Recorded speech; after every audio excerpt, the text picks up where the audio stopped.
Hello guys, स्वागत है आपका प्रभाकर एमबीबीएस में।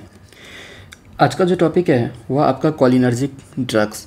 क्या क्या होता है कोलिनर्जिक ड्रग, उससे पहले अभी तक हम लोग क्या डिस्कस किए, ऑटोनॉमिक नर्वस सिस्टम क्या होता है, ऑटोनॉमिक नर्वस सिस्टम का कितने पार्ट्स होते हैं और सिंपैथेटिक नर्वस सिस्टम्स का स्टिमुलेशन किस कंडीशन में होता है, ये सब अपन डिस्कस कर चुके हैं। क्या फंक्शंस को कंट्रोल करता है ये भी अपन डिस्कस कर चुके हैं। अगर अपन बात करें कोलिनर्जिक ड्रग्स को, तो कोलिनर्जिक ड्रग्स को क्या बोलेंगे, it is the part of parasympathetic nervous systems. याद रखना, ये किसका पार्ट है, पैरासिम्पैथेटिक नर्वस सिस्टम का। क्यों? क्योंकि यह इंक्रीज कर देता है पैरासिम्पैथेटिक एक्टिविटी को। क्या करता है, दे इंक्रीजेज द पैरासिम्पैथेटिक एक्टिविटी। अगर पैरासिम्पैथेटिक एक्टिविटी को इंक्रीज हो रहा है ना, तो कभी कभी अपन इसे क्या बोलेंगे, पैरासिम्पैथोमिमेटिक्स भी बोलेंगे। क्या बोलेंगे, समटाइम्स नॉन एज पैरासिम्पैथोमिमेटिक्स। एक चीज़ इंपॉर्टेंट, पैरासिम्पैथोमिमेटिक्स क्यों बोलेंगे, क्योंकि यह इंक्रीज कर देता है या एक्ट लाइक एसिटाइल कोलिन की तरह वर्क करता है। किसके तरह, या तो वो इंक्रीज कर देगा एसिटाइल कोलिन को, या एसिटाइल कोलिन की just like acetyl choline work करेगा। अगर अपन बात करें कॉमन इफेक्ट क्या क्या होता है, अगर इसका अपन कॉमन इफेक्ट का बात करें तो इसका ट्रिक है याद करने का, डम्बल्स। बी को 2 बार बोलना और एस को 2 बार बोलना। डम्बल, DUMBBELSS, क्या हो जाएगा, डम्बल्स। डी रिप्रेजेंट करेगा आपको डायरिया को। डायरिया क्यों, क्योंकि यह क्या करता है, किसके तरह एक्ट कर रहा है, एसिटाइल कोलिन की तरह। या तो एसिटाइल कोलिन को बढ़ा देगा या एसिटाइल कोलिन की तरह एक्ट करेगा। इसका मतलब ये क्या करेगा, पेरिस्टाल्टिक मूवमेंट जो है उसको इंक्रीज कर देता है, किसमें, डायरिया के केस में। दूसरा इफेक्ट है इसका यूरिनेशन।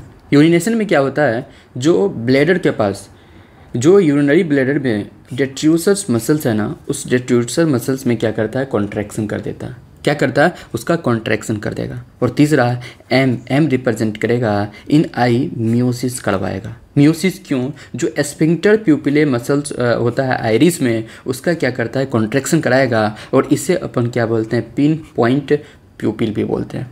क्या बोलते हैं, पिन पॉइंट प्यूपिल बोलते हैं। क्यों, क्योंकि आई में मियोसिस कराता है। मियोसिस क्यों, क्योंकि यह कॉन्ट्रैक्शन करता है प्यूपिले मसल्स, किसका, एस्फिंक्टर प्यूपिले मसल्स को, जो आइरिस पे प्रेजेंट होता है। इसीलिए अपन इसे क्या भी बोलेंगे, पिन पॉइंट प्यूपिल भी बोलेंगे। और नेक्स्ट है बी रिप्रेजेंट करता है आपका ब्रेडिकार्डिया को। और ब्रेडिकार्डिया का मतलब क्या होता है, जो हार्ट रेट को क्या कर देता है, स्लो कर देता है। अगर अपन बात करें बी हो जाएगा आपका, यह ब्रोंकोएस्पाज्म भी करेगा। और ये ई क्या होता है, यह एक्साइटेशन को इंक्रीज कर देता है। अगर एक्साइटेशन को इंक्रीज कर देगा ना, तो ये ब्रेन में सीजर काउज करता है, मतलब सीजर इन ब्रेन काउज करेगा। और एल रिप्रेजेंट करता है आपका लैक्रामेशंस, ये लैक्रामेशंस को इंक्रीज करेगा। और एस रिप्रेजेंट करेगा आपको स्वेटिंग का भी काउज करेगा। और एस फॉर सेलिब्रेशन का भी काम करेगा आपका, कौन, कोलिनर्जिक ड्रग्स। अगर इसका अपन बात करें तो कितने टाइप्स का होता है, तो यह 2 टाइप्स का होता है। कितने टाइप का, 2 टाइप का होता है। एक तो होता है आपका डायरेक्टली एक्टिंग, एक हो जाएगा आपका इनडायरेक्टली एक्टिंग। अगर अपन बात करें डायरेक्टली एक्टिंग, नाम से पता चल रहा है यह डायरेक्ट एक्टिंग करेगा। किस पे, सपोज डैट यहाँ से आपका प्री गैंग्लियन, ये प्री सिनेप्टिक और पोस्ट सिनेप्टिक मेम्ब्रेन का बात करते हैं, तो यहाँ पे आपका रिसेप्टर प्रेजेंट है। यहाँ पे रिसेप्टर प्रेजेंट है, एक एन रिसेप्टर, एक एम रिसेप्टर, निकोटिनिक और मस्करेनिक रिसेप्टर। ये एन और एम रिसेप्टर को, यह जो है डायरेक्टली एक्टिंग वाला क्या करेगा, ये डायरेक्ट क्या करेगा, एन और एम को स्टिमुलेट करेगा। डायरेक्टली इस एन और एम को स्टिमुलेट करेगा, मतलब निकोटिनिक और मस्करेनिक रिसेप्टर को डायरेक्टली स्टिमुलेट करेगा। लेकिन इनडायरेक्टली क्या होता है, वैसे इसको देखो। अब इनडायरेक्टली को समझने के लिए समझो, यहाँ से क्या होता है, तुम्हारा एसिटाइल कोलिन रिलीज होगा। ये एसिटाइल कोलिन किस पे आएगा आपका, इस पे आएगा, रिसेप्टर पे आएगा। और रिसेप्टर को फर्दर क्या करेगा, स्टिमुलेट करेगा। लेकिन यहाँ पे एक एंजाइम्स प्रेजेंट होता है, क्या, कोलिन एस्ट्रेज एंजाइम्स। ये क्या करता है, इस एसिटाइल कोलिन को ख़त्म कर देगा, जिसके कारण रिसेप्टर पे आने नहीं देगा। लेकिन क्या करा, इसको करना क्या हमें इनडायरेक्टली, इस रिसेप्टर को स्टिमुलेट करना। तो यहाँ पे एसिटाइल कोलिन जो आएगा, इस एसिटाइल कोलिन को आने से पहले इस रिसेप्टर को डिस्ट्रॉय कर देगा। क्या करेगा, डिस्ट्रॉय कर देगा। तो सोचो क्या होगा, जो कॉलिन एस्ट्रेज एंजाइम्स था वो ख़त्म हो गया। इस कॉलिन एस्ट्रेज एंजाइम्स ख़त्म हो जाएगा क्योंकि ये इस रिसेप्टर को डिस्ट्रॉय नहीं करेगा। जब ये एंजाइम्स को ही ख़त्म कर देंगे तो यहाँ पर अपन क्या देंगे, एंटी कॉलिन एस्ट्रेज एंजाइम्स देंगे। वही बात अपन बात करते हैं। मतलब इनडायरेक्टली एक्टिंग क्या करता है, यह कॉलिन एस्ट्रेज एंजाइम्स को इनहिबिट कर देता है। ये कॉलिन एस्ट्रेज एंजाइम्स इस रिसेप्टर को तो इनहिबिट अब नहीं कर पाएगा और एसिटाइल कॉलिन को भी इनहिबिट नहीं कर पाएगा। इसका मतलब क्या हो गया, ये एक्ट करेगा एंटी कॉलिन एस्ट्रेज एंजाइम की तरह। क्या करेगा, एंटी कॉलिन एस्ट्रेज एंजाइम की तरह वर्क करेगा और यह क्या करेगा, इस एंजाइम्स को मार देगा, खत्म कर देगा। तो इसका मतलब ये एंजाइम्स जब खत्म हो गया तो एसिटाइल कोलिन को ये डिस्ट्रॉय नहीं कर पाएगा। इसका मतलब ये जो इंडोजिनस एसिटाइल कोलिन है उसे क्या कर देगा, इंक्रीज कर देगा। ये आपका हो गया इनडायरेक्टली एक्टिंग।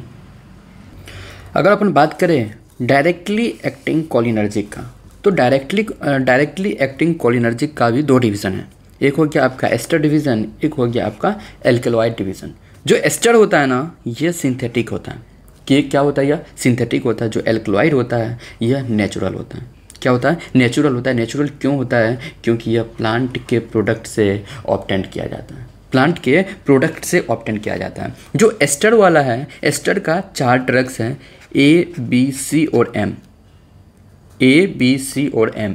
तो ए रिप्रेजेंट करेगा आपका एसिटाइल कोलिन को, बी रिप्रेजेंट करेगा बेथेनेकोल को, और यहाँ पे सी रिप्रेजेंट करेगा कार्वेकोल को, और यहाँ पे एम रिप्रेजेंट करेगा मिथाकोलिन को। ये जो ए है एसिटाइल कोलिन, ये एसिटाइल कोलिन को हम क्या बोलते हैं, ये शॉर्टेस्ट एक्टिंग ड्रग होता है। क्यों होता है शॉर्टेस्ट एक्टिंग ड्रग, क्योंकि इसको रेपिडली ख़त्म कर देता है एक एंजाइम जिसे हम लोग प्रीवियस वीडियो में डिस्कस कर चुके हैं, जिसको हम बच्चे बोले थे, अच्छे और बच्चे। याद रखना, हम लोग वहाँ पे क्या किए थे, कॉलिन एस्ट्रेज एंजाइम को 2 पार्ट में डिवाइड किए थे, अच्छे और बच्चे। अच्छे बोले तो एसिटाइल कॉलिन एस्ट्रेज, बच्चे बोले तो ब्यूटाइल कॉलिन एस्ट्रेज। तो मतलब ब्यूटाइल कॉलिन एस्ट्रेज क्या करेगा, इस एसिटाइल कॉलिन को तुरंत खत्म कर देता है। इसीलिए इसे अपन क्या बोलेंगे, शॉर्टेस्ट एक्टिंग ड्रग्स बोलेंगे। क्या बोलेंगे, शॉर्टेस्ट एक्टिंग ड्रग। क्यों, बच्चे कैसे करता था, ये डिस्ट्रॉय कैसे करता था। देखो क्या होता था कि ब्लड में जैसे एसिटाइल कॉलिन आता था तो एसिटाइल कॉलिन को डिग्रेड कर देता था। एक्सोजिनस जो वो एसिटाइल कॉलिन था उसे डिग्रेड करता था कौन, ब्यूटाइल कॉलिन एस्ट्रेज एंजाइम्स।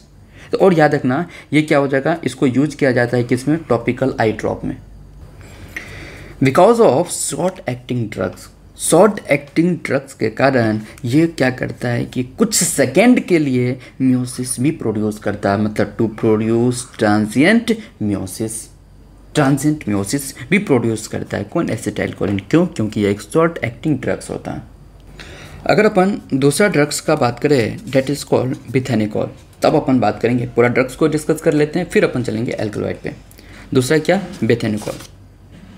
अगर अपन बात करें बेथेनिकॉल का, ये बेथेनिकॉल क्या हो जाएगा, ये M3 एगोनिस्ट होता है, M3 रिसेप्टर एगोनिस्ट होता है। ये M3 रिसेप्टर जो एगोनिस्ट होता है, इसका मतलब क्या हो गया, यह किस पे मेनली वर्क करता है, तुम्हारा M3 रिसेप्टर पे, मस्करेनिक 3 रिसेप्टर पे। और यह मैं कहाँ की M3 रिसेप्टर कहाँ प्रेजेंट होगा, ब्लैडर पे प्रेजेंट होता है, इंटेस्टाइन पे प्रेजेंट होता है। जब इस सब पे प्रेजेंट होगा तो इसका काम होगा, इसीलिए इसका काम क्या होता है, ये ब्लेडर को क्या करता था, मिक्सचरेशंस कराता था ब्लेडर पे। क्यों, क्योंकि डेट्रूसस मसल्स का कॉन्ट्रैक्शन करके। और इंटेस्टाइन पे क्या करता था, ये जो पेरिस्टाल्टिक एक्टिविटी है उसको इंक्रीज कर देता था। इसीलिए ये इस फंक्शन के कारण, इस प्रॉपर्टीज़ के कारण इसको यूज किया जाता है ट्रीटमेंट करने में यूरिनरी रिटेंशन में। यूरिनरी रिटेंशन के केस में यूज किया जाता है किसको, बेथेनिकॉल को।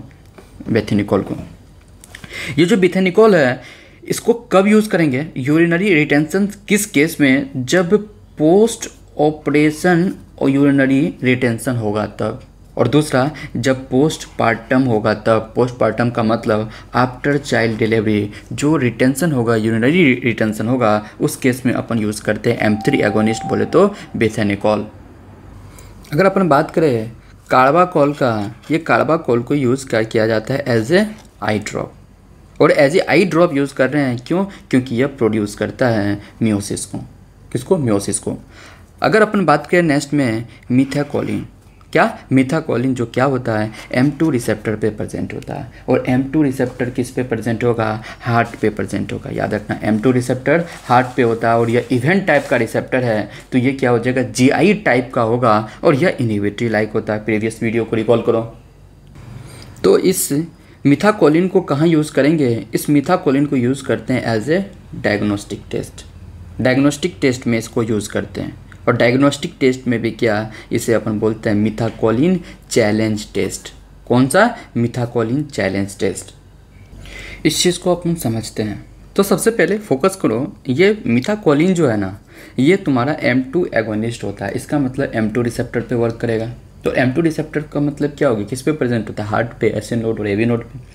तो अगर अपन बात करें, अगर मान लो 2 पेशेंट है, एक नॉर्मल पेशेंट है, एक अस्थमैटिक पेशेंट है, इसका मतलब ऐसे पेशेंट जिसमें अस्थमा पेशेंट है।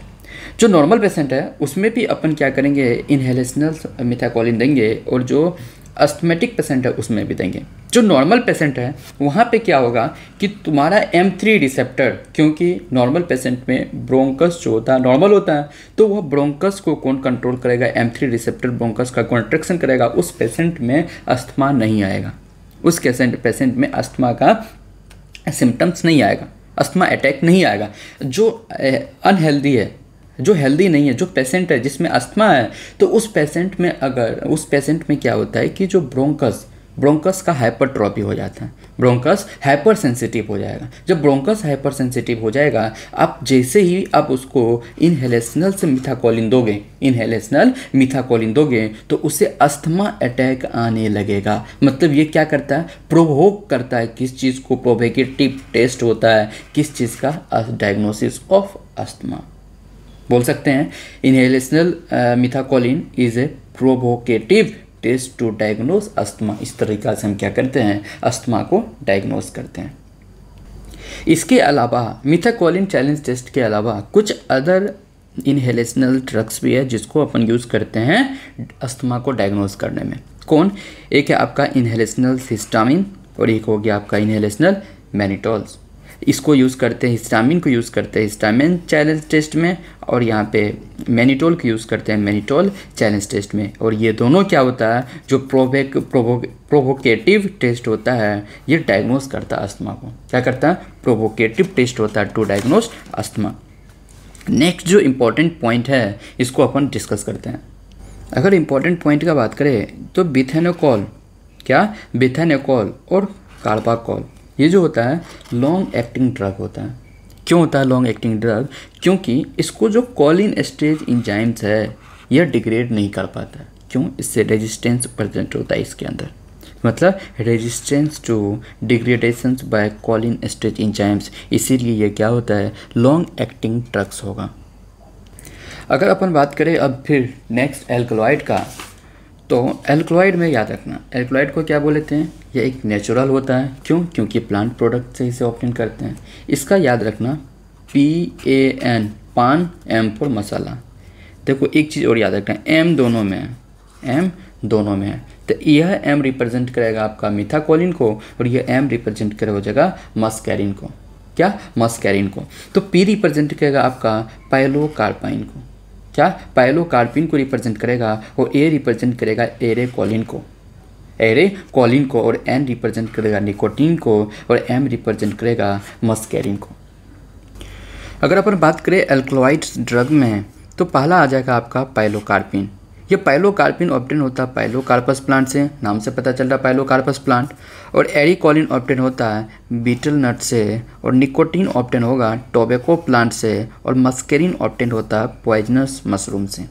किससे, पॉइजनस मशरूम से।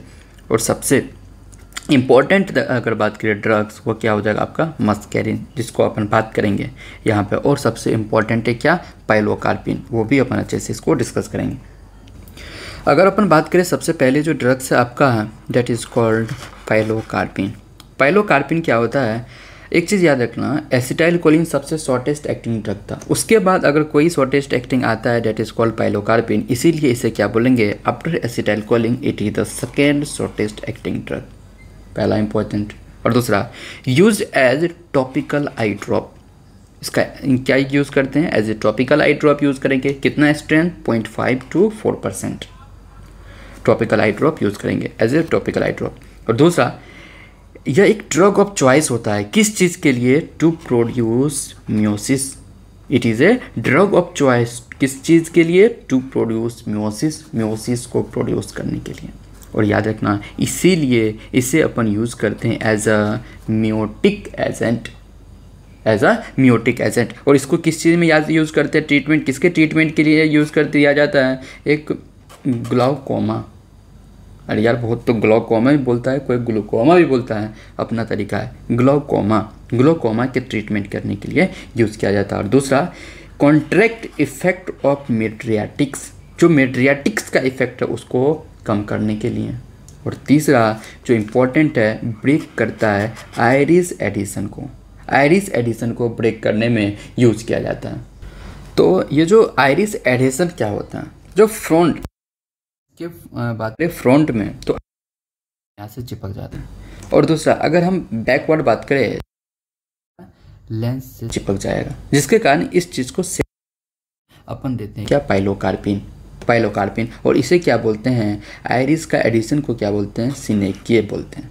क्या बोलते हैं? सिनेकिए बोलते हैं। इसीलिए ब्रेक सिनेकिए के लिए अपन क्या देंगे? पाइलोकार्पिन देंगे। और नेक्स्ट पॉइंट का बात करेंगे, अगर का बात करें होता है इम्प्लांट अवेलेबल, ऑक्यूलर इम्प्लांट,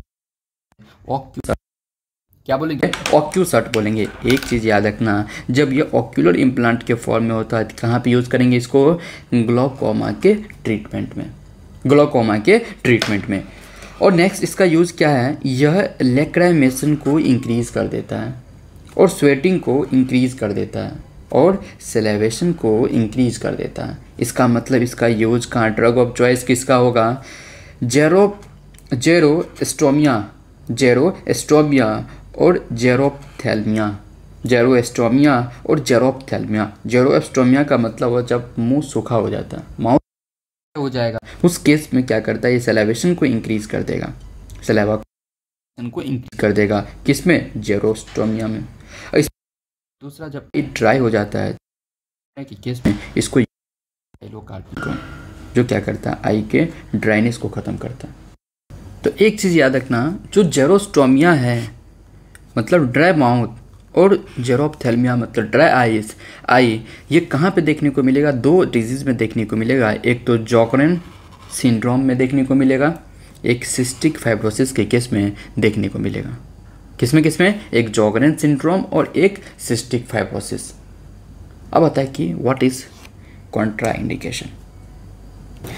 एक और ड्रग्स है जो डिस्कवर किया गया है, किसके? पाइलोकार्पिन और एक है आपका CEVIMILINE, जिसको क्या बोलते हैं? सीवीमिलिन। इसको भी यूज़ किया, न्यू ड्रग्स है जिसको अपन यूज़ करते हैं किसके केस में? जेरोस्टोमिया और जेरोप्थेल्मिया के केस में यूज़ करते हैं ट्रीटमेंट पे दो ड्रग्स को, एक पाइलोकार्पिन, एक सीवीमिलिन। अगर अपन बात करें कॉन्ट्रा इंडिकेशन का, तो कॉन्ट्रा इंडिकेशन क्या है कि कभी भी पाइलोकार्पिन को हम लोग ओरली और इंजेक्शन के फॉर्म में नहीं देंगे, इंजेक्शन के फॉर्म में नहीं देंगे। क्यों? अगर मान लो दे दिए तो क्या होगा? यह क्या कॉज करेगा? सीजर्स कॉज करेगा। इसीलिए अपन इसे क्या यूज़ करते हैं? एज ए टॉपिकली अपन यूज़ करेंगे। नेक्स्ट टॉपिक है आपका स्मोकिंग डी एडिक्शन। इसको अपन बात करेंगे नेक्स्ट स्लाइड में। Thank you so much guys for watching. एक चीज़ इम्पॉर्टेंट, तो आप इस वीडियो को लाइक करो, शेयर करो और कमेंट सेक्शन में आपको जिस टॉपिक का वीडियो चाहिए आप कमेंट करो। और सबसे इम्पोर्टेंट मेरे लिए कि आप चैनल को शेयर करो, आप उसमें हर मेरे कोच तक ये चैनल को पहुंचाओ। Thank you so much guys for watching.